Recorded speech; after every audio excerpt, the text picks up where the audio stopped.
Episode 1. The Last Dance in Red. They say she was smiling when the lights went out, but no one saw her leave the ballroom alive.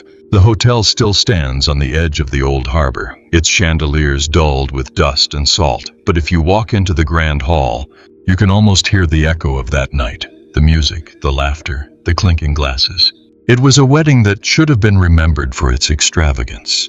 Instead, it's remembered for a bride who never made it past her last dance. Her name was Eliza, 23, radiant, the kind of woman whose smile pulled attention like a magnet. She didn't wear white that night. She chose red, silk, bright as fresh blood.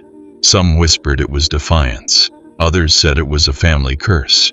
But on that night, every eye was on her as she swirled across the floor, the skirt of her gown flashing like a flame under the chandeliers. Witnesses recall the song that was playing, a slow waltz, almost too somber for a celebration.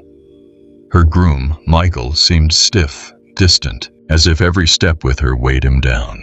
Eliza, though, danced as if she knew it was the last moment of freedom she would ever have. Then, the blackout, a sharp crack, then silence.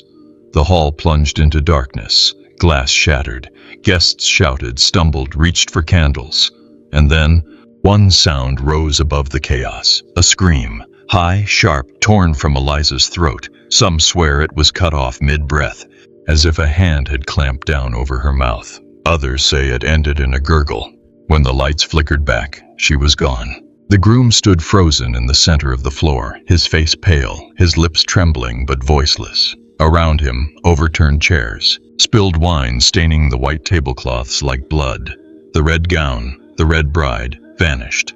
What remained was a single veil crumpled near the stairs, silk torn, edges soaked with something darker than wine. The police came. They searched every room, every hallway, even the harbor waters. No body, no trail, just whispers, and a hotel that began to feel less like a place of joy and more like a mausoleum. The case was opened and closed too quickly. But here's the part no one forgets: the witnesses. One by one, those who stood closest to the bride that night claimed they saw something. A figure, shadow thin, standing just beyond the circle of light. Not a guest, not a servant, someone who wasn't meant to be there. The photograph taken seconds before the blackout showed Eliza laughing, her hand lifted, the swirl of her dress caught mid-motion, and behind her shoulder, blurred but visible, was a man. Dark suit, no face anyone could name. That was the last dance in red. And it was only the beginning of the haunting. Episode 2. Blood on the Veil. They found it hours later, when the guests had already been ushered out into the cold night, and the police swarmed the hotel like ants. Not the bride. Not her body, just the veil, torn, crumpled, stained. The crimson silk of her gown had vanished with her, but the veil had been left behind on the marble stairs, as if placed there deliberately. Some say it looked like a trail, others swear it was a warning. Either way, when the first officer picked it up, the white lace was heavy with blood. Eliza's veil had been the only white part of her wedding attire, a delicate lace threaded with silver. Now it was ruined, dark, sticky, reeking of iron. The blood hadn't dried. It was fresh, almost too fresh, as if whatever had happened had taken place moments before the discovery. But by then, Eliza had already been gone for hours. The police wrapped it in brown paper, marked it as evidence. And yet, strangely, the official report barely mentions it. A single line: veil recovered, stained. That's all. No tests, no blood type, nothing that could prove it was hers. As though the veil itself was an inconvenience. But the guests remembered. The whispers started before dawn. One bridesmaid swore she had seen a drip of red sliding down the staircase even before the veil was found. A waiter claimed he stepped in something sticky while carrying a tray in the blackout. When he checked his shoe later, there was no stain. It was the groom who said nothing. Michael sat slumped in the lounge, face blank, hands trembling. He wouldn't even look at the veil when an officer tried to confirm if it was his bride's. He only muttered, over and over, "She wasn't supposed to wear red. She wasn't supposed to..." His voice trailed off each time, as if he feared finishing the sentence. The strangest detail came from the night porter. He was the last to sweep the grand staircase before the police sealed the hall. He insists the veil hadn't been there earlier. not when the guests were cleared, not when the detectives searched. It appeared only later, laid across the stairs like an offering. That is why some people say the veil wasn't dropped. It was returned.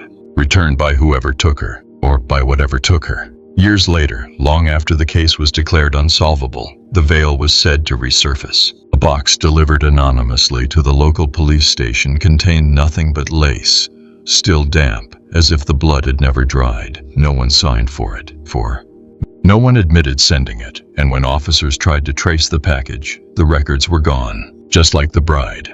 The veil became a symbol in town, a whispered curse. Brides who dared to wear red after Eliza disappeared claimed to dream of lace brushing across their faces at night, sticky and wet. Some woke to find streaks of red on their pillows, though they had no wounds. And so the legend grew. They never found Eliza. They only found her veil, redder than her gown, heavier than her silence. Episode 3. The groom who never spoke again. They expected him to scream. They expected him to demand answers, to tear down the walls of the hotel with his grief. But when the bride vanished and the veil was found, Michael, the groom, said nothing, and he never spoke again. At first, the silence was shock. That's what the doctors said. Trauma, nerves shutting down, a temporary muteness. But days turned into weeks, and the weeks into months. Michael's lips remained sealed. No vows, no explanations, not even a whisper. Witnesses from that night recall the look on his face when the lights flickered back on, pale as chalk, his eyes wide, pupils trembling. He was in the center of the ballroom, alone, while everyone else stumbled in confusion. Some said he looked like a man who had seen his own death. Others thought it was guilt.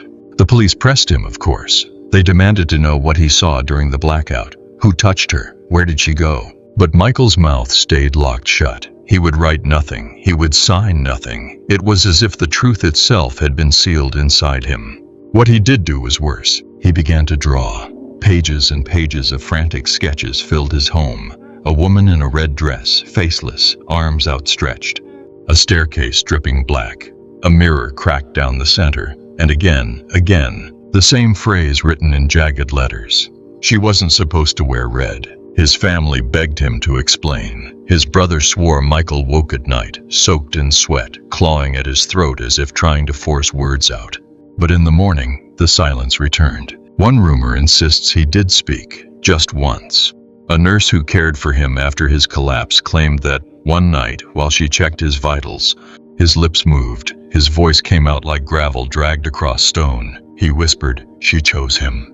The nurse resigned the next morning. The sketches grew darker as the years passed. Some of them survive, locked away in boxes passed between collectors of the macabre. On one, the bride is drawn kneeling before a shadow taller than the page could contain. On another, her veil stretches like a noose from the rafters. And in the corner of every drawing, Michael's initials, scratched deep enough to tear the paper. Then came the fire. Michael's house burned down in the middle of the night, flames swallowing every sketch, every letter, every shred of evidence he had left behind. He was found outside on the lawn, unharmed, clutching a single piece of paper against his chest. On it was a sketch of the hotel ballroom, the chandelier, the guests, the bride in red, and behind her, always behind her, the faceless man in black. Michael never spoke again, not to his brother, not to the police, not even to himself. Some say he kept his silence because he was guilty. Others believe he was protecting someone. But the locals say his voice was taken, ripped out of him by the same thing that stole the bride. And in the dead of night, Episode 4, The Photographer's Negative. Photographs don't lie. At least, that's what people want to believe. But sometimes, they tell truths no one is ready to see. The wedding photographer was a man named Harris, meticulous, the kind of professional who boasted he could capture souls on film.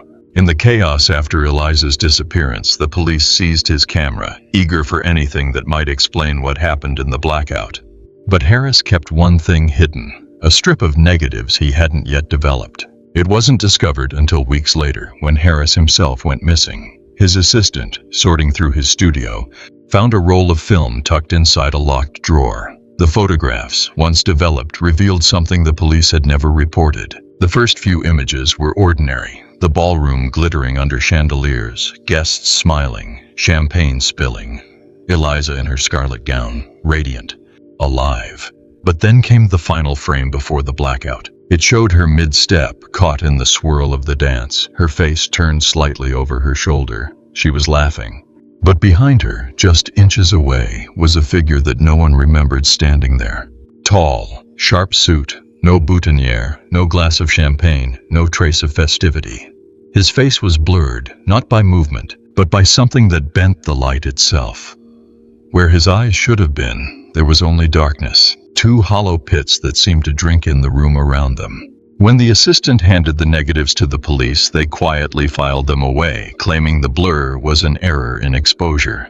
Yet those who saw the photograph swore the man hadn't been there before.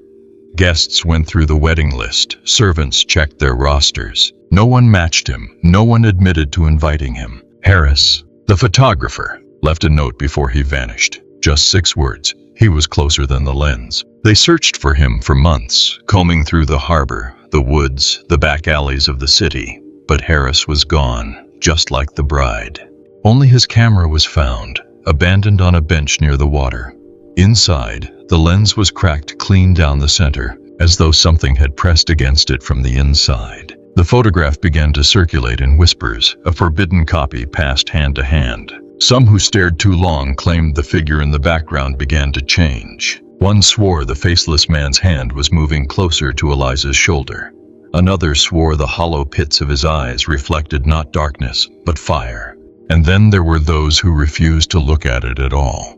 They said the photo wasn't an image, it was an invitation, a way for him, whoever he was, to step into your life the way he stepped into hers. The original negative? It was locked away in the police archives, but the archivist who cataloged it never came home the night he finished his shift. His house was found undisturbed, his dinner still warm on the table. Only the photograph was missing. Episode 5, The Stairs That Dripped at Midnight. The grand staircase was supposed to be a symbol of beauty, marble imported from Italy, polished so smooth it gleamed like water under the chandelier's light.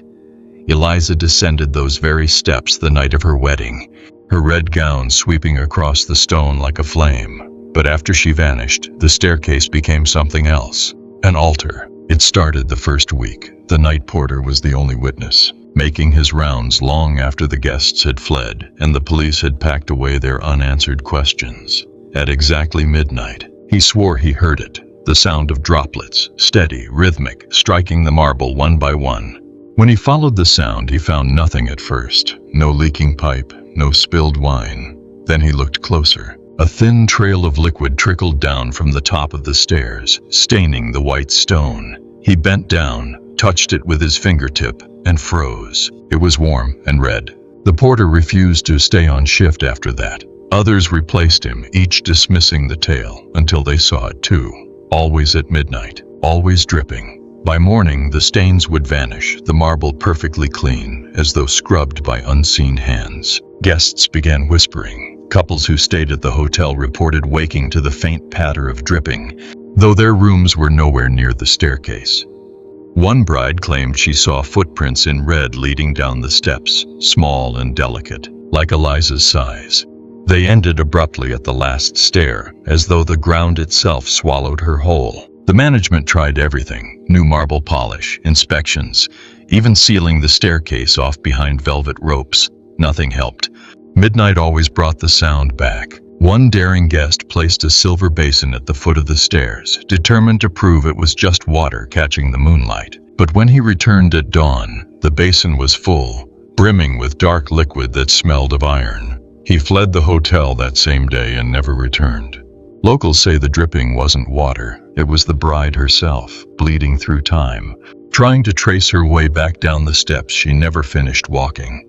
Each drop a reminder, each stain a piece of her body left behind. Years later, workers renovating the hotel claimed to hear knocking beneath the staircase, as if someone was trapped inside the marble itself. One man smashed his hammer against the stone in frustration, and the moment it struck, a long red fissure ran down the step like an open wound. He quit the job before the week was over.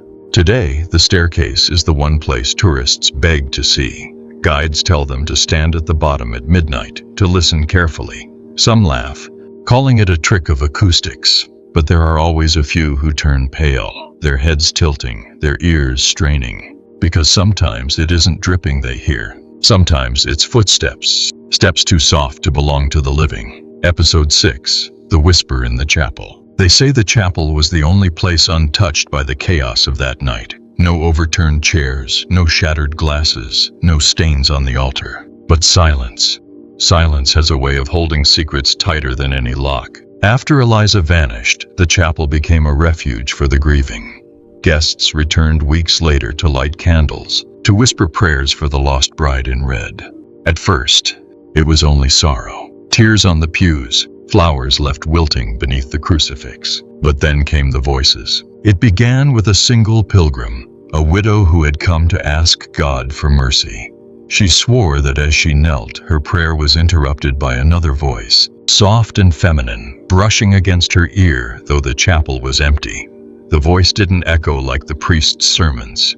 It hissed, breathless, as if the speaker stood right behind her. "Don't let him lie." The widow fled, trembling, her rosary clattering across the floor. She never returned. Soon, others claimed the same. Worshippers knelt, lips moving in prayer, only to feel another mouth whispering in rhythm with their own. Some heard pleading, others heard warnings, and always it was in a woman's voice. A priest was assigned to bless the chapel, to banish whatever restless spirit lingered there. He lasted one night. In his journal, discovered years later, he wrote, "I asked who was speaking. The answer came from the shadows, the bride." After that, no priest would serve in the chapel again. The whispers grew bolder with time. A businessman attending a mass claimed he heard the voice recite his own sins, details he had never confessed aloud. A young bride-to-be collapsed during her vows, shrieking that a woman was screaming in her head. She swore Eliza's veil brushed her face, damp and reeking of iron. And then there was the boy, just 12 years old, dragged to Sunday service by his parents. Midway through the hymn, he pointed at the empty front pew and asked, "Why is the lady in red crying?" There was no one there. Locals began to avoid the chapel altogether, calling it cursed. The hotel locked its doors, but locks mean nothing to whispers. Workers patrolling the halls claimed they could hear them seeping through the wood at night, filling the corridors like a draft. Always the same message, broken, desperate. Don't let him lie. Who was lying? The groom who refused to speak? The family who buried the scandal? Or the church itself, desperate to protect its sanctity? No one knows, but the chapel remains. Its pews rot, its candles gather dust. And still, if you press your ear to the locked door at midnight, you might hear it, a woman's breath at your neck, a plea twisting into a curse. And sometimes if you dare to answer back, the whisper stops. The silence presses close, and you'll feel it then, warm, damp, against your cheek like lips brushing skin. The kiss of the bride who never left. Episode 7, The Mother's Secret Letter. For years, Eliza's mother refused to speak about the wedding. She never gave interviews, never attended memorials. She lived behind drawn curtains in the family's crumbling estate, a widow turned recluse. People said grief had hollowed her out. But the truth was more sinister. She knew something. The letter was found decades later, hidden inside a family Bible, folded neatly, sealed with wax. It was addressed to no one, though the first line was chilling enough. "If you are reading this, my daughter is already dead." Her mother wrote that Eliza never wanted to marry Michael, that the union was arranged, a bargain struck between families desperate to save a failing business. Eliza resisted, but her protests were silenced, drowned beneath wealth and reputation. She begged me, the letter confessed, not to make her wear the gown, not to make her stand at the altar. She told me if she wore red, she would not survive the night. Red. It wasn't just rebellion then, it wasn't fashion, it was prophecy. The mother admitted she had seen it too, years earlier, in a dream she never forgot. A vision of her daughter in crimson silk, lying at the bottom of the staircase, eyes wide, lips moving, though no sound came. "She will be taken in red," the dream had whispered. But the family dismissed it as madness. So when the day came, when Eliza appeared in that blazing gown, her mother's hands shook. She claimed she tried to stop it, tried to pull her daughter back, but it was too late. Eliza had chosen the color herself, chosen to meet her fate head-on. The letter grew darker with every line. Her mother hinted at an old curse, something bound to their bloodline, whispered among women of the family but never spoken aloud in public. A bargain with something not human, struck generations ago, to preserve fortune and beauty. The price was always the same: one bride, taken before her vows were complete. The last passage was smeared, as if her mother's tears had blurred the ink. Or perhaps it wasn't tears at all. The words that could still be read chilled the spine. Do not blame the groom. Do not blame the priest. It was never their hands that touched her. It was his. The man who waits. The man who always waits. No name. No face. Just the shadowy presence that had haunted every whisper since the night Eliza vanished. When the letter was made public, the town erupted in rumor. Some believed the mother's words were the ramblings of a woman consumed by guilt. Others believed she had confessed the truth of an ancient pact, one still hungry for payment. The letter was last seen in the archives of the local museum, but when journalists tried to retrieve it, the envelope was gone. The Bible remained. The wax seal lay cracked on the floor, and written across the open page, in red ink no archivist admitted to using, were 5 words that didn't belong to the letter at all. She should not have worn it. Episode 8. The guest who vanished from the record. Every wedding has uninvited guests. A distant cousin who wasn't on the list. A neighbor who slipped in unnoticed. But at Eliza's wedding, there was someone else, someone no one could account for, then or now. Her name was never spoken. Her face never matched a record. Yet several guests swore they had seen her. A woman in black, sitting quietly near the back of the hall, her hands folded, her eyes fixed not on the ceremony, but on the bride herself. One bridesmaid recalled sitting beside her during the vows. She smelled like roses, the girl said years later, but wilted roses, like flowers left too long in water. The bridesmaid thought she was a relative from the groom's side, a solemn aunt perhaps. But when she turned to introduce herself after the ceremony, the seat was empty. The hotel registry was checked. Her name wasn't there. The guest list was combed line by line. No family claimed her. No photograph showed her face. Yet 6 people insisted she was real, as solid as any other guest. The strangest detail came from the catering staff. One waiter swore he delivered a glass of wine to her table. She never lifted it to her lips. But when he returned minutes later, the wine had vanished and the glass was dry, bone dry, as though it had never been poured at all. The police dismissed these stories. Stress, confusion, the mind inventing details to explain chaos. But what they couldn't explain was the photograph. Hidden deep in the negatives, one frame captured the woman in black, standing at the edge of the dance floor. Her face was turned away, obscured, but her hands were visible, long, pale, too thin. And in the photograph, though the room was filled with people, her shadow stretched across the floor alone, longer than it should have been, reaching almost to the bride. Harris, the photographer who later disappeared, wrote a single note on the back of that print. She shouldn't have been there. Rumors spread that she wasn't a guest at all. Some said she was a mourner, come to witness the sacrifice. Others whispered she was a harbinger, a messenger of whatever force had claimed Eliza. A few dared to believe she was Eliza's double, a shadow bride sent to collect what was owed. What is certain is this: when investigators tried to follow up on the eyewitness accounts, the witnesses themselves began to recant, each one, first hesitantly, then urgently, as if afraid to even mention her name. One bridesmaid wept during questioning, finally begging, "Don't make me talk about her, please, she wasn't meant for us." And so the woman in black disappeared, just as she had that night, slipped from every record, every memory, as though she had never existed. But the hotel staff whisper still. They say she returns, that on quiet nights when the hall is empty, chairs pushed neatly under the tables, she can be seen sitting alone in the back row, waiting, always waiting, her eyes fixed on the door, as though she knows another bride will walk through it one day. And when she does, the woman in black will rise. Episode 9. The Bride's Room. Every bride has a private chamber, a place to adjust her dress, to powder her face, to take one last look in the mirror before walking into forever. For Eliza, that room was on the 3rd floor of the hotel overlooking the harbor. They called it the Bride's Room. It has been locked ever since. The staff say it was sealed the morning after she vanished. Not by police, Not by the family, but by the hotel itself. No explanation, just a padlock and silence. Those who were there on the night tell unsettling stories. They say when Eliza disappeared during the blackout, a few guests thought she might have fled upstairs. A handful of men searched, their lanterns swinging through the corridors. When they reached the bride's room, they found the door closed. From inside, they swore they heard the rustle of silk, the sound of fabric brushing the floor.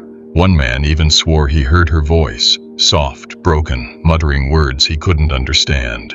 But when they forced the door open, the room was empty. Empty except for the smell. It wasn't perfume or wine or dust. It was iron. Heavy, thick, unmistakable. The stench of blood. The curtains were torn. The mirror smeared with handprints, streaks too dark to be makeup. And on the vanity lay a single hairpin, bent, as if it had been wrenched from her head in a struggle. The police noted nothing of this in their reports. The official record simply states, room searched, no evidence found. But the staff whispered otherwise. They whispered that the stains on the mirror couldn't be scrubbed away, no matter how much bleach they used. They whispered that the smell returned every night, as if the walls themselves remembered. Years later, when the hotel attempted renovations, the workers refused to touch the bride's room. One man described entering it with a sledgehammer, ready to tear down the old plaster. He returned pale, shaking, refusing to speak. His co-workers found the sledgehammer on the floor. Its steel head rusted through, though it had been brand new the day before. Another worker swore he saw her reflection, not in the mirror. The mirror had long since been covered with a sheet, but in the glass of the window. A woman in red standing behind him, her lips parted, her face half hidden by a torn veil. When he spun around, the room was empty. But on the window pane, clear as breath on cold glass, lingered the shape of a handprint. To this day, the bride's room remains locked. Tourists come begging to see it, pressing their ears to the door. Some say they hear nothing. Others say they hear music, faint, like a gramophone waltz winding down. And a few swear they hear something worse, a woman weeping softly at first, then rising, breaking into a scream, the same scream that ended the wedding. The scream that has never stopped echoing inside those four walls. Episode 10. The Groom's Brother. Every tragedy has its shadows. Those who stood close enough to touch the fire, yet never spoke until the flames had died. For Eliza, that shadow was Thomas, Michael's older brother. He had always been there in the background, the dutiful son, the silent heir, the man who watched while his younger sibling received the love, the inheritance, the bride.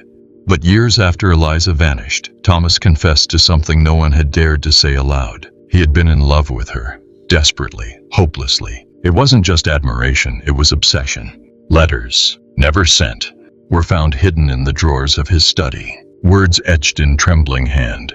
I could wear the ring better than him. I see the way you look at me when he isn't watching.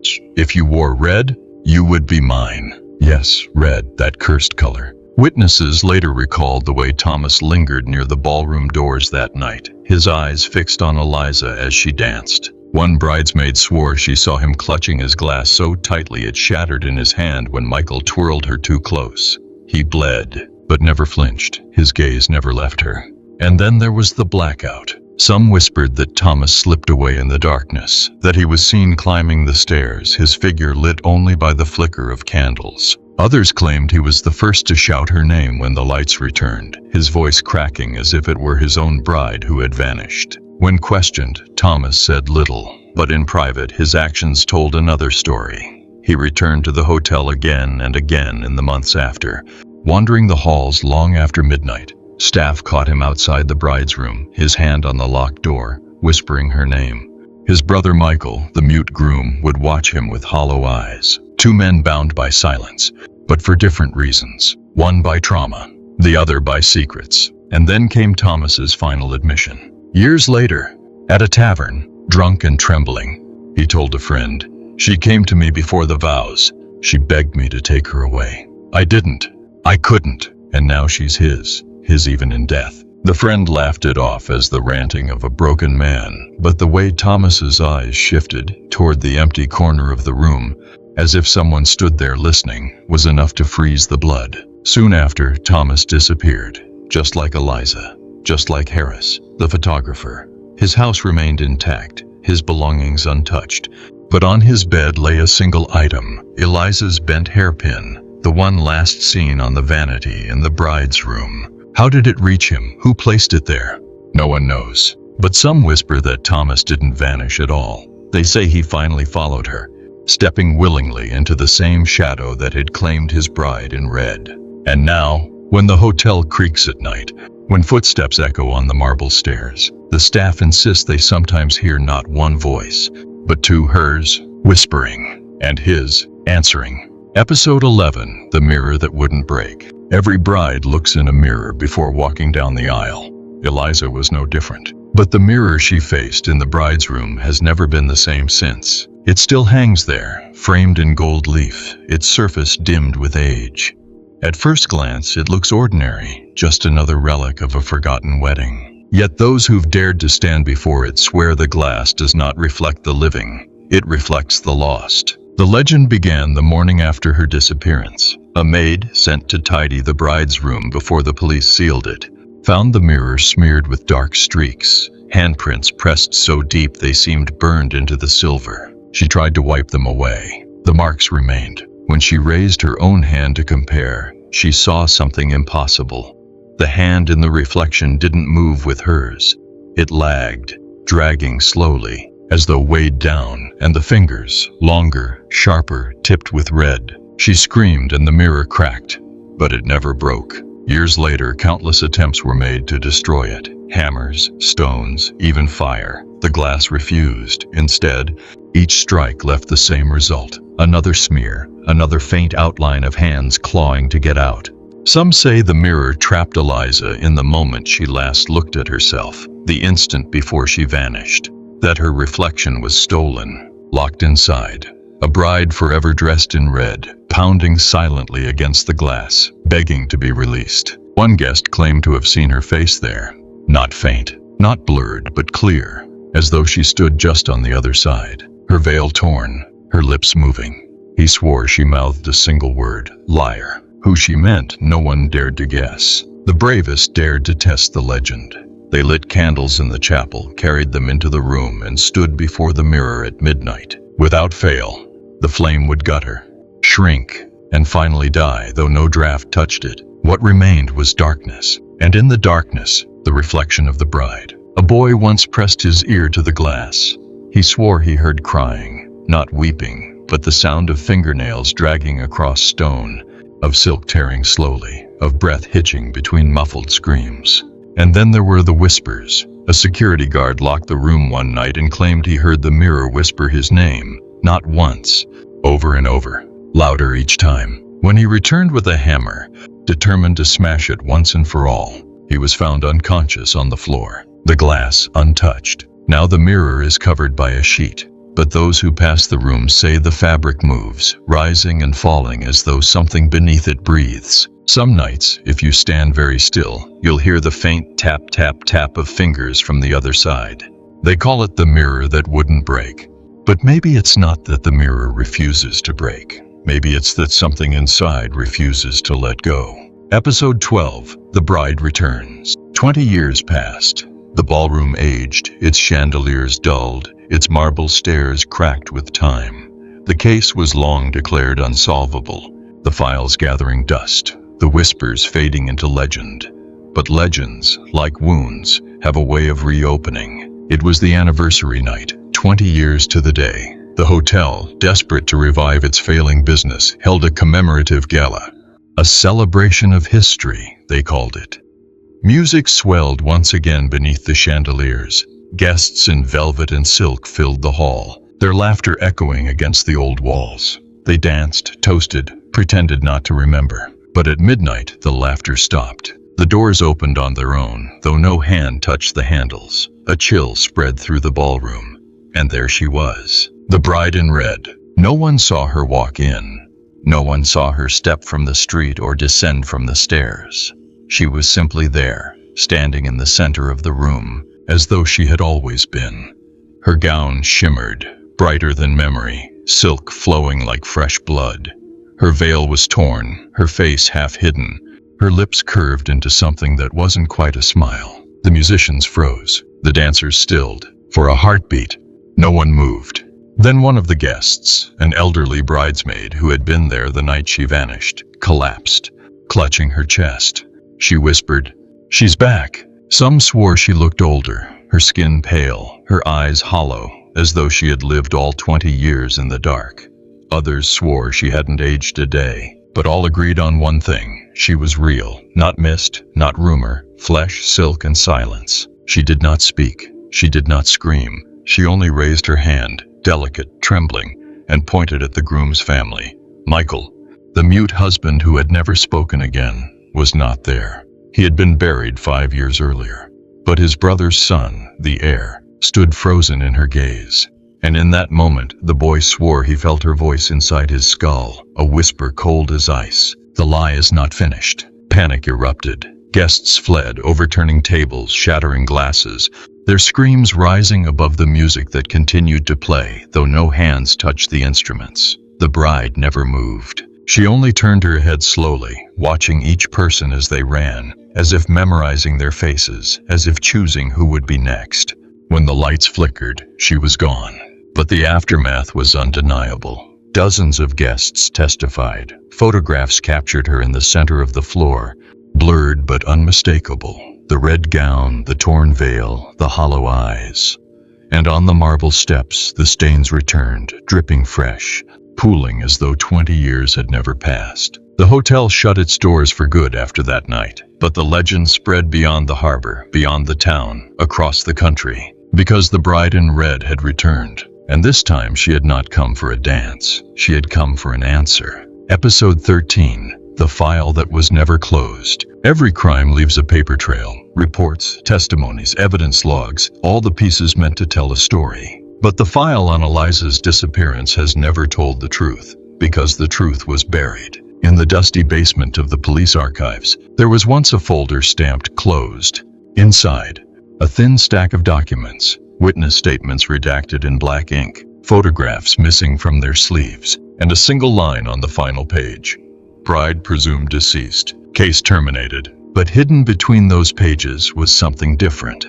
A note, scrawled by the very first officer to arrive at the scene. He had written it in haste. The ink smudged as though his hand was shaking when he put pen to paper. It read, "She knew her killer by name." The name itself had been blacked out, heavy strokes of ink gouging into the page. But beneath the ink, faint impressions of the letters remained, as though the truth refused to stay silent. When the file resurfaced decades later, journalists fought to uncover the name. They tried light, chemicals, pressure scans. What appeared was jagged, fractured, but unmistakable. The letters spelled Thomas, the groom's brother. The revelation should have ended the story, but it didn't, because alongside that note was another sheet, unsigned, written in a hand no one could identify. It said, "Do not confuse the vessel with the hand that moved it." What did it mean? Was Thomas guilty, or was he only the doorway for something older, something darker, to claim what it was promised? The file offered no answers, only more questions. Worse still, the officers who handled the file began to vanish, one by one. Harris, the photographer, gone. The archivist who cataloged the negatives, gone. The officer who blacked out the name, found dead in his home, his mirror shattered, his lips frozen in a silent scream. The file was passed down like a curse, each custodian haunted until they disappeared too. Eventually it was locked in a vault, hidden from public view. But whispers say it has never stayed in one place, that it reappears, unbidden, in desk drawers, on church pews, in the nightstands of those who dare to look too closely at Eliza's story. And every time the same page lies on top, the officer's note, the blacked out name, the scarred papers screaming to be read. The townsfolk say the case was never solved because it was never meant to be. Eliza's story isn't a mystery to be closed. It's a wound that bleeds through generations, demanding witness, demanding memory. And so the file remains, not closed, not solved, waiting. If you ever find it, thin, battered, stamped with ink that bleeds like dried blood, do not open it, because once you read her name, once you speak it aloud, the bride in red returns, and this time she won't vanish. She'll stand behind you. Epilogue: The bride still waits. Some stories end with answers. This one never will. The hotel is gone now, condemned, gutted, and finally demolished. Where the ballroom once stood, weeds crawl through broken concrete.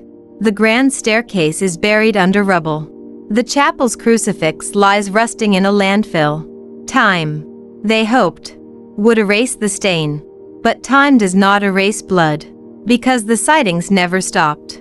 Long after the wreckage was cleared, travelers reported glimpses along the harbor road.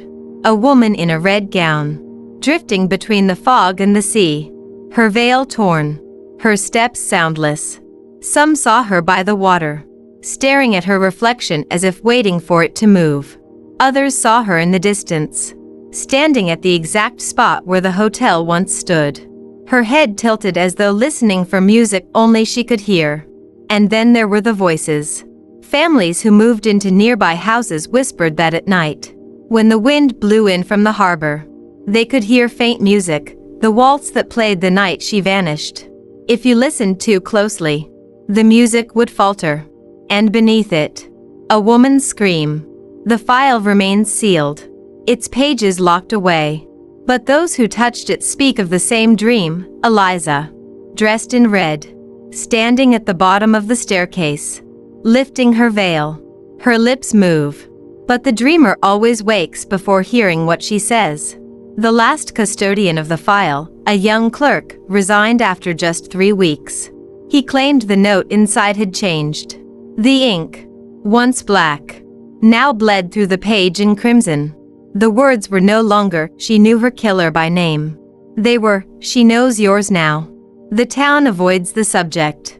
Tour guides refuse to mention her. The church denies the chapel ever existed. But the locals know.